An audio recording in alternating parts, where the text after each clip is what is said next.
नमस्कार, मैं मयंक श्रीवास्तव। आप देख रहे हैं Bharat plus news channel.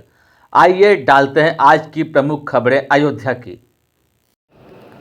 Ayodhya में सीबीएसई 10वीं की परीक्षा का रिजल्ट 100% रहा, जिसमें उदया पब्लिक स्कूल की छात्रा सौम्या गुप्ता ने 98.6% अंकों के साथ जिले में टॉप किया। सौम्या का सपना जेईई कर इंजीनियर बनना चाहती हैं और उन्होंने सफलता का श्रेय रेगुलर पढ़ाई, शिक्षकों व माता पिता के सहयोग को दिया। उनके पिता अनुराग गुप्ता बिजनेसमैन और मां मीना गुप्ता शिक्षिका हैं। इसी स्कूल की रश्मि सिंह 97.8% अंकों के साथ तीसरे स्थान पर रहीं, जिनका सपना इंजीनियर की पढ़ाई करके आगे आईएएस बनने का है। इनके माता पिता दीपक व अर्चना सिंह ने बेटी की उपलब्धि पर खुशी जताई।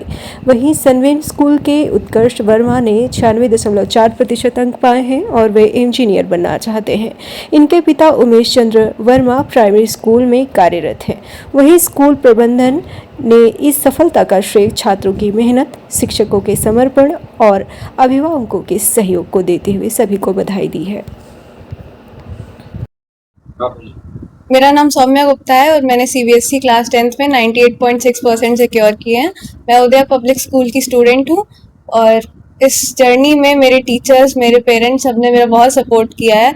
जब भी किसी मटेरियल या फिर किसी भी चीज़ की ज़रूरत होती थी तब एक बार ही कहने पर सब कुछ फुलफिल हो जाता था।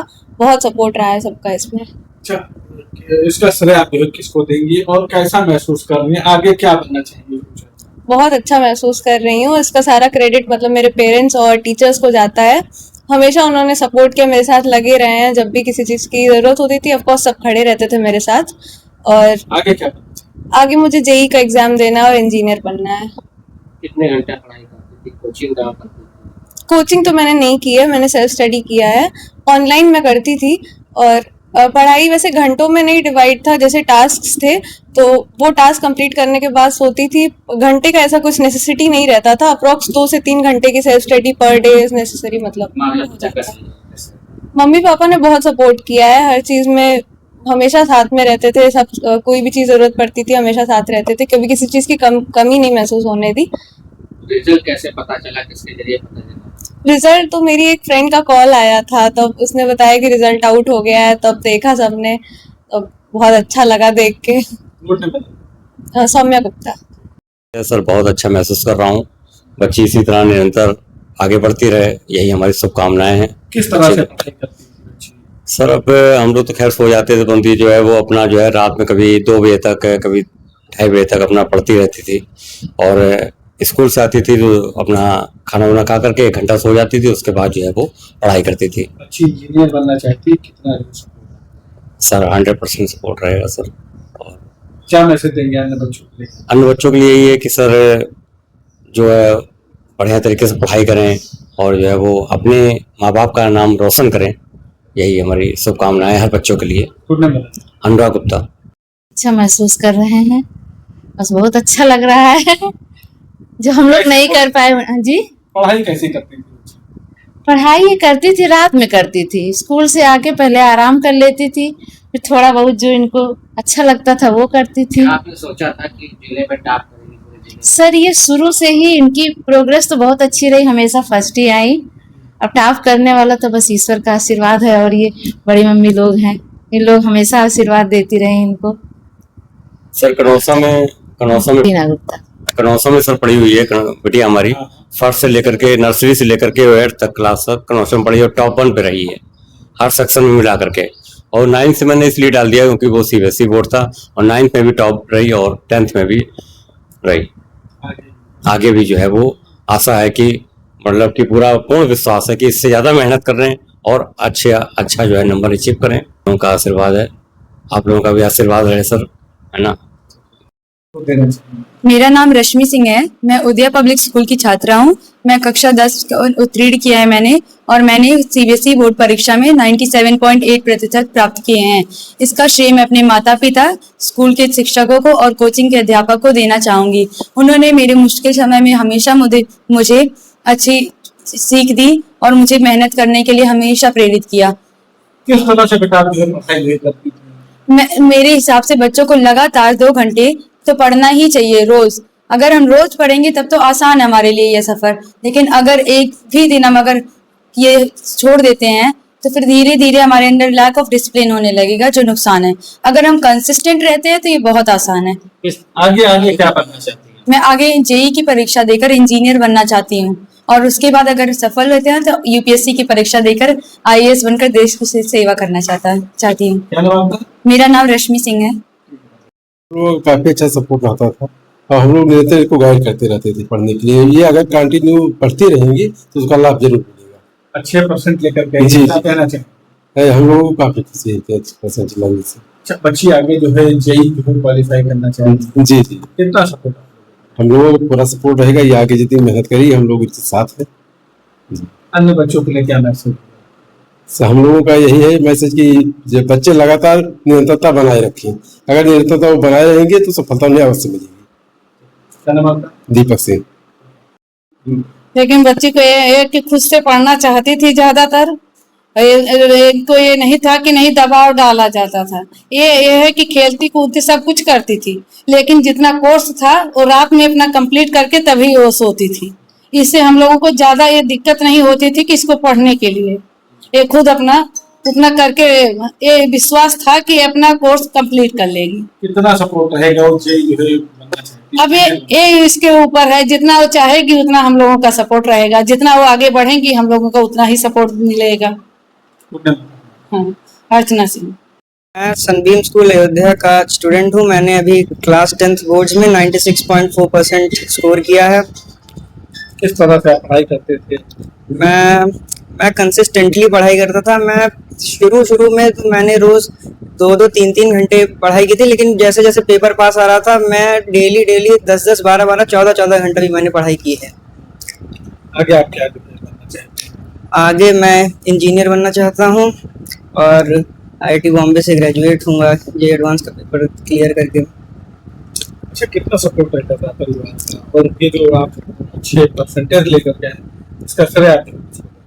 इसका श्रेय मैं अपने मम्मी पापा को दूंगा, अपने टीचर्स को दूंगा, प्रिंसिपल मैम और वाइस प्रिंसिपल मैम, और खुद को भी दूंगा। मैंने मेहनत बहुत की थी इसके लिए। क्या कहेंगे बच्चों के लिए? क्या बच्चों के लिए क्लास 10 बहुत आसान क्लास होती है। इसमें नंबर लाना कोई बहुत बड़ी बात नहीं होती है। बस पढ़ते रहना है, मेहनत करते रहना है और आ जाते हैं। क्या? उत्कर्ष वर्मा। गौरवान्वित महसूस कर रहा हूँ अपने आप को। क्या ये इस तरह से पढ़ाई जो करता था और उसका श्रेय जो है आप किसको देंगे? इसका श्रेय तो मैं स्वयं इनको और इनके जो है टीचर्स को देना चाहता हूँ। स्कूल का भी अच्छा सपोर्ट रहा है। बाकी जो भी हमसे सहयोग हो सकता था हम लोग भी घर पे सपोर्ट करते थे इनको। इंजीनियर बनना चाहता है, कितना सपोर्ट? हाँ, इनके दादाजी जो है अधीक्षण अभियंता पद से रिटायर्ड हुए थे और उन्हीं को शायद जो है अपना आदर्श मान के जो है प्रयास कर रहे हैं। क्या लग रहा था क्या कि ये टॉप करेगा? पहले से आप अच्छा तो करने का था कि अच्छा तो करेंगे ही, नंबर अच्छे आएंगे, लेकिन इतना अच्छा कर जाएंगे कि जिले में टॉपर्स की लिस्ट में इनका नाम रहेगा। तो इतना बहुत ज़्यादा विश्वास तो नहीं था मुझको। अन्य बच्चों बच्चे निराश ना हो, आगे तो कंपटीशन ही है, मेहनत करते रहें और सफलता तो एक ना एक दिन जरूर मिलती है। मगर मेहनत किया है लोगों ने, बच्चे अगर मेहनत करते रहे तो सफलता जरूर मिलेगी। हाँ, उमेश चंद्र वर्मा। हमको बहुत अच्छा लग रहा है क्योंकि मेरा बेटा है और इतने अच्छे से पढ़ाई किया है। तो उस दिन इसने खुद मोबाइल में देखा और मुझे बताया तो बहुत खुशी हुई हमें देख। किस तरह से पढ़ाई तो ये बहुत करता था क्योंकि मैं जब इतनी ठंड होती थी तब भी ये 3 बजे के पहले उठ जाता था। अब मेरी आंख जब खुलती थी करीब 2 बजे और 3 के बीच में ये उड़ जाता था। कभी भी 4 बजे नहीं उठता था। मैं खुद इसको जाती थी, उड़ाती थी कंबल, कभी इसको मोजा पहनाती, कभी जैकेट पहनाती। मैंने इसको ठंड में बहुत मेहनत करती थी। लग रहा था कि बच्चा मेरा टॉप करेगा? हाँ, मतलब ये लग रहा था कि 90 के ऊपर जाएगा, लेकिन शायद कुछ ज्यादा आ गया तो बहुत खुशी है हमें। नाम मारती भी बहुत थी इसको? नहीं। ये इंजीनियर बनना चाहता है, कितना सपोर्ट? बहुत सपोर्ट है, मेरा फुल सपोर्ट रहेगा कि जितनी मेहनत ये करना चाहेंगे हम उतना कराएंगे जितना हमसे हो सकेगा। मनीषा। अयोध्या में 14 कोसी परिक्रमा मार्ग के चौड़ीकरण को लेकर पीडब्ल्यू की कार्यवाही तेज। नाका पर 1 दर्जन से अधिक मकान और दुकान इस परियोजना की जद में आए हैं। पीडब्ल्यूडी विभाग ने प्रभावित मकानों पर नोटिस चिपका दी है। मकान मालिकों को 10 दिन के अंदर मालिकाना कागजात जमा करने का निर्देश। तय समय में कागजात न देने पर मकान दुकान खाली करने की चेतावनी। योगी सरकार 14 कोसी और 5 कोसी परिक्रमा मार्ग का चौड़ीकरण करा रही है। नोटिस के बाद स्थानीय लोगों में नाराजगी और विरोध प्रदर्शन। लोगों की मांग पहले तय 13 किलोमीटर चौड़ीकरण ही लागू किया जाए। प्रभावित परिवारों का दावा, वे 100 साल से अधिक समय से यहाँ रह रहे हैं। सरकार से स्थानीय लोगों की मांग, सरकार उनको उनके मकान से बेदखल न करे। जाना चाहिए बस हम लोग को घर, हम लोग जाएंगे कहाँ? रोड पर जाएंगे, बच्चे छोटे छोटे हैं, मजदूरी करते हैं, दिहाड़ी करते हैं। हम लोग को आदमी दुकान नहीं लगाते, वो रोजी रोटी वही ठेला पे ठेला लगा कमाते, कितना कमा लेंगे? ज्यादा पैसा थोड़ी हम लोग का आता है। हम लोग कहाँ जाएंगे? ना जगह जमीन हम लोग का है, हम लोग को परेशान कर रहे हैं, हम लोग कहाँ जाएंगे?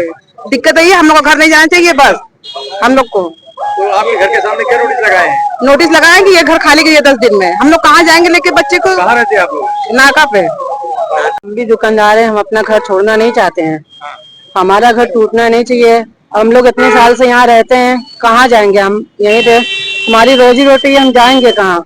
हमारा कोई ठिकाना नहीं है, यहीं पे रहते हैं हम। या हमारा जितना लेना उतना लीजिए और हमें रहने के लिए छोड़ दीजिए कुछ जगह। वो ले ले, जो लिखा है वो ले लीजिए, लेकिन जो हमारे लिए वो छोड़ दीजिए। क्या सरकार से क्या मांगे आप?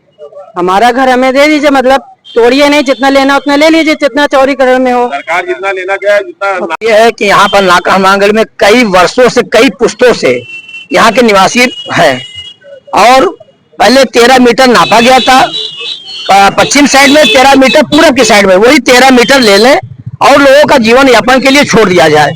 और ये पूरी जीवन यापन के लिए छोड़ने के लिए हम लोग सब लोग एकत्रित हुए हैं।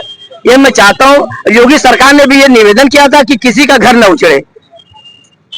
अगर घर नहीं उजाड़ा जा रहा तो जो भी 13 मीटर पहले लिया गया था नाप में, वही 13 मीटर ले लें। और यहाँ पर कम से कम नहीं तो कम से कम 30 से 40 मकान ऐसे हैं जो प्रभावित हो रहे हैं। दुकानदार भी हैं, प्लस अपना रहने वाले लोग भी हैं, ठेले वाले भी हैं, गरीब कुलचा वाले भी डेली कमाते डेली खाने, वो कहाँ जाएंगे? जिसके पास एक बित्ता जमीन है वो कहाँ जाएगा, कहाँ रहेगा वो? हम चाहते हैं कि जो योगी सरकार का एक निवेदन हुआ था, एक निकला था लोकसभा चुनाव के बाद कि ना मकान गिरेगा ना दुकान गिरेगा और सबको स्थापित किया जाएगा, तो वही जो 13 मीटर लिया गया था 13 मीटर मानक कर ले और जो हनुमानगढ़ी शामिल 14 कोसी परिक्रमा मार्ग निकाल ले, वहीं से निकाला जाए। रामनगरी अयोध्या से एक बेहद गंभीर और चौंकाने वाली बड़ी खबर सामने आई है। तपस्वी छावनी के पीठाधीश्वर जगतगुरु परमहंस आचार्य को आतंकी संगठन लश्कर तैयबा की ओर से जान से मारने की धमकी मिली है। इस धमकी में उनका सर कलम करने तक की बात कही। घटना के बाद धार्मिक और सुरक्षा महकमे में हड़कंप मच गई है। पुलिस और खुफिया एजेंसी तुरंत सक्रिय हो गई है और पूरे मामले की जांच शुरू कर दी है। जगतगुरु परमहंस आचार्य के अनुसार उन्हें एक फ़ोन कॉल के माध्यम से यह धमकी मिली। कॉल करने वाले व्यक्ति ने खुद को लश्कर तैयबा से जुड़े बताया और कहा कि आप हिंदू राष्ट्र की बात करते हो, हम तुम्हारा सर कलम कर देंगे। इस धमकी के बाद माहौल काफ़ी तनावपूर्ण हो गया है। धमकी मिलने के तुरंत बाद परमहंस आचार्य ने कोतावली अयोध्या में लिखित तहरीर दी। इसके साथ ही उन्हें ऑनलाइन माध्यम से भी शिकायत दर्ज कराई है ताकि मामले की गंभीरता से सुनवाई हो, जल्द कार्रवाई हो सके। इस मामले को गंभीर बनाते हुए पुलिस और खुफिया एजेंसियां पूरी तरह अलर्ट हो गई हैं। कॉल की जांच शुरू कर दी गई है। यह पता लगाने की कोशिश की जा रही है कि कॉल कहां से और किसके द्वारा किया गया था। सुरक्षा के लिहाज से परमहंस आचार्य की सुरक्षा भी बढ़ाई जा सकती है। एक इंटरनेशनल कॉल मुझे आई और उस व्यक्ति ने अपना परिचय लश्कर तैयबा से दिया और मुझे धमकी दिया, कहा कि तुम्हारा जो है सर कलम करेंगे। हमने पूछा ऐसा क्यों? तो उसने कहा तुम हिंदू राष्ट्र की बात क्यों करते हो। और इसके बाद फिर हमने जो है उसके बात को जो है रिकॉर्ड किया और वो रिकॉर्डिंग और जिस नंबर से कॉल आया था वो नंबर लगा करके और कोतवाली अयोध्या में हमने एक तहरीर दे दिया है और आशा है कि समुचित कार्रवाई होगी। लगातार इंटरनेशनल कॉल हमारे पास आ रही है तमाम आतंकी संगठनों की। पहले भी मैं कई बार तहरीर दे चुका हूं, तो निश्चित रूप से मुझे आशा है कि प्रशासन और प्रदेश सरकार गंभीरता से लेगी और गृह मंत्रालय को गंभीरता से लेना चाहिए, क्योंकि यह अंतर्राष्ट्रीय काल है और एक बार नहीं कई बार हो चुका है। और चूंकि राम मंदिर का निर्णायक आंदोलन हमने किया था, हिंदू राष्ट्र की प्रथम हुंकार हमने अयोध्या से ही भरी थी, तो इसलिए जो है लगातार आतंकियों की धमकी हमको मिल रही है। आशा करता हूं कि समुचित कार्रवाई होगी। वंदे मातरम। अयोध्या नगर निगम द्वारा हाईटेक नर्सरी बनाने की पहल। परियोजना की कुल लागत करीब 1.82 करोड़ रुपए निर्धारित। कुशमाहा क्षेत्र में नर्सरी का प्रस्तावित निर्माण पर्यावरण संरक्षण और शहर सौंदर्यीकरण को मिलेगा बढ़ावा। स्थानीय अर्थव्यवस्था को मजबूत करने में होगी मदद। सीएम योगी आदित्यनाथ के हरित विकास विजन को मिलेगी गति। नर्सरी में पॉली हाउस और आधुनिक कृषि तकनीकों का उपयोग। देसी विदेशी फलदार फूलदार सजावटी पौधों के लिए औषधीय पौधों की भी होगी तैयारी। लैंडस्केपिंग और वॉकवे साइनेज और बैठने की सुविधाएं होंगी विकसित। पौधों की बिक्री से नगर निगम की आय बढ़ेगी और विकास कार्यों में उपयोग होगा। वैश्विक मुख्यमंत्री वैश्विक नगरोदय योजना के अंतर्गत अयोध्या नगर निगम में पिछले वित्तीय वर्ष 25-26 में एक हाईटेक नर्सरी स्वीकृत हुई है, जो कि 1.83 करोड़ की लागत से बनेगी, जिसका टेंडर नगर निगम अयोध्या के द्वारा निकाला गया है।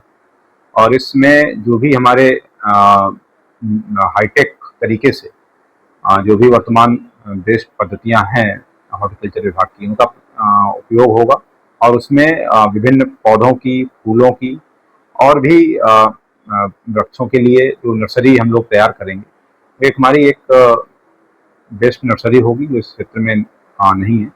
और यहाँ से जो भी खास तौर से फूलों के लिए लोगों को बहुत ही सस्ते दामों पर फूल के जो पौधे हैं वो उपलब्ध होंगे और एक हरियाली बढ़ाने में, लोगों को हॉर्टिकल्चर की ओर मोड़ने में नगर निगम अयोध्या मुझे लगता है कि कारगर सिद्ध होगा। अब बेसिक ये नर्सरी जो है वो पौधों और फूलों से संबंधित है और यदि आसपास का जो हमारा एरिया है वहाँ यदि डिमांड रहेगी और हम लोग सर्वे करेंगे तो कुछ सब्जियों के भी हम लोग वहाँ पर पौध तैयार करने का आगे विचार करेंगे जैसे ही उसकी डिमांड आएगी, क्योंकि नर्सरी में सारी टेक्निक्स हैं और वो फूलों के लिए, सब्जियों के लिए, पौधों के लिए जिस तरीके से डिमांड सीजनल रहेगी उस तरह से पौध उसमें तैयार किए जाएंगे। अयोध्या में तापमान बढ़ने के साथ ही हीट वेव का खतरा तेजी से बढ़ रहा है। डॉक्टरों की सलाह बिना जरूरत घर से बाहर न निकले। बाहर निकलते समय फुल कपड़े और खासकर सूती कपड़े पहनें। सिर को धूप से बचाने के लिए कैप, गमछा या छाता जरूर रखें। शरीर को पूरी तरह कवर करके धूप में ही निकलें। ज़्यादा से ज़्यादा पानी पिएं ताकि शरीर में पानी की कमी ना हो। फूड पॉइजनिंग के मामले बढ़ रहे हैं। बासी खाना बिल्कुल ना खाएं। बाहर का खाना और जंक फूड खाने से बचें। ताज़ा भोजन ही खाएं। तेज़ धूप से स्किन पर रैशेस और फंगल इन्फेक्शन का खतरा बढ़ता है।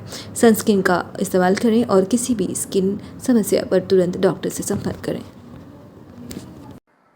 खास स्किन की बात करें तो अगेन यही जो अभी धूप से बचने से जैसे रैशेज आ रहे हैं, जिसको हम पीएलई बोलते हैं धूप से, तो अगेन सनस्क्रीन लगाएं, पानी खूब पिएं, कैप लगाएं, पूरी बांह तक कपड़ा पहने और अगर कोई गंभीर समस्या रैशेज आती हैं तो जहां भी स्किन रोग को दिखाएं। बचने के लिए अगेन रैशेज आता है तो मार्केट में कुछ क्रीम्स आती हैं जिसको फौरी तौर पर लगा सकते हैं, लेकिन अगर 1-2 दिन में आराम नहीं मिलता है तो संबंधित जो स्पेशलिटी वाले चिकित्सक से जरूर उसको सलाह लें। हमारे जिला अस्पताल अयोध्या में हमारी स्किन में वैक्सीन है, उपलब्ध है और इनका उपचार भी हो रहा है और इनकी दवाइयाँ आने पर उनको मिल जाती हैं, चाहे वो रैशेज हो, चाहे स्किन की और कोई बीमारी हो, इनकी हो रही या फंगल इन्फेक्शन। अब और जैसे अभी अचानक से गर्मी बढ़ी, लोगों को स्वेटिंग हो रही, जैसे जांघ के पास है, कांख के पास है, यहाँ स्वेटिंग रुक रहा है, इससे फंगल इन्फेक्शन बढ़ गया। दांत खाज की समस्या भी इससे बढ़ गई है और बालों में काफ़ी स्वेटिंग होने के बाद रूसियाँ बढ़ रही हैं, जिससे बाल गिरने की भी मरीजों की समस्या इसमें बढ़ी हुई है। धूप बढ़ने के साथ साथ, टेम्परेचर बढ़ने के साथ साथ हीट वेव का खतरा तो बना ही रहता है और इस समय जो है फूड पॉइजनिंग के, पेट दर्द के मरीज अधिकांश आ रहे हैं। क्या उनको सलाह रहेगी? सलाह यही रहेगी कि बहुत ज़रूरत से ज़्यादा खाना नहीं खाएं, धूप में बहुत ज़्यादा ना निकलें, और अगर धूप में किसी कारणवश निकलना भी पड़ रहा है तो आप छाते का इस्तेमाल करें या अपने शरीर को पूरा कवर करके निकलें, और जितना ज़्यादा पानी पी सकें उतना ज़्यादा पानी पिएं आप। और फूड पॉइजनिंग से बचने के लिए जो है बासी खाना ना खाएं, ताज़ा खाना खाने की कोशिश करें, और रखा हुआ खाना तो बिल्कुल ना खाएं। बाहर का फूड भी, जो जंक फूड ये सब है गर्मी के दिनों में, इनको अवॉइड करें आप, तो उससे काफ़ी राहत मिलेगी मरीजों को। अयोध्या में जनगणना 2027 को लेकर नगर निगम ने तैयारी तेज की है। जीजीआईसी परिसर में सुपरवाइजर और प्रगणकों को प्रशिक्षण प्रदान किया जा रहा है और आयोजन कार्यक्रम चलाए जा रहे हैं। प्रशिक्षण में पूरा व मसौदा ब्लॉक की महिलाओं को भी शामिल किया गया है। घर घर जाकर सर्वे करने की प्रक्रिया विस्तार में समझाई गई। परिसर में परिवार सदस्यों की संख्या, उम्र, शिक्षा, व्यवसाय व आवास की जानकारी जुटाने पर जोर। डेटा को सटीक और त्रुटिहीन दर्ज करने के लिए निर्देश दिए गए हैं। मोबाइल ऐप और निर्धारित फॉर्म के उपयोग की ट्रेनिंग दी जा रही है। डेटा की गोपनीयता और शुद्धता को सर्वोपरि बताया गया। बेहतर संवाद कौशल पर जोर ताकि कोई परिवार सर्वे से न छूटे। अपर निगम आयुक्त सुमित कुमार के अनुसार प्रशिक्षण का पहला चरण पूरा, अब फील्ड सर्वे शुरू होगा। मैं रगड़ा का सुपरवाइजर और फील्ड ट्रेनर, तीन लोग हैं। फील्ड ट्रेनर ट्रेनिंग दे रहे हैं रगड़ा को सुपरवाइजर को। आज नगर निगम के जोन 1 और जोन 2 की ट्रेनिंग हो रही है जनगणना से संबंधित, तो सभी लोग ट्रेनिंग रिसीव कर रहे हैं। आज पहले फेज का तीसरा और आखिरी दिन है। नहीं, जनगणना से देखिए हमारी सबसे पहले तो पॉपुलेशन जो है वो समझ में आएगी कितनी हो गई है हर जगह, है ना। और कई तरह के इसमें क्वेश्चन, 33 क्वेश्चन हैं जो पूछे जाएंगे। किस तरह के, जैसे मकान है, किस तरह का आपके पास गाड़ी है, क्या है ना, और कितने लोग रहते हैं, और कई तरह के प्रश्न हैं 33।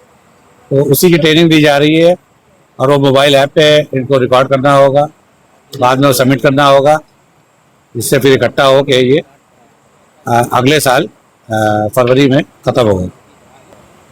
ट्रेनिंग तो 3 दिवसीय 2 फेज में है। जोन 1 जोन 2 की अभी हो रही है और जोन 3 की 20, 21, 22 होगी। कहाँ के लोग इसमें पूरा ब्लॉक के और मसौदा ब्लॉक के लोग ड्यूटी करा जाता है। लोग टीचर्स हैं, तो बीएसए के यहाँ से भी जैसे सूची आई थी टीचर्स की, वो लोग लगे हैं ड्यूटी, और डीआईएस के यहाँ से अनुदेशक लोग भी लगे हुए हैं, और हमारे यहाँ के जोनल अफसर। कितने बजे तक सकते? ट्रेनिंग सुबह 10 बजे से लेकर शाम 5:30 बजे तक चलती है। इसमें सुबह नाश्ता और लंच भी दिया जाता है, शाम की चाय भी दी जाती है। नहीं, लोग ज़्यादा से ज़्यादा सहयोग करें और हमारे जो प्रगणक जाएंगे, सुपरवाइजर जाएंगे, उनको सही जानकारी दें ताकि एक सही स्थिति और सही तस्वीर देश के सामने आए कि कहाँ क्या स्थिति है, किस प्रदेश में, किस जिले में और किस क्षेत्र में।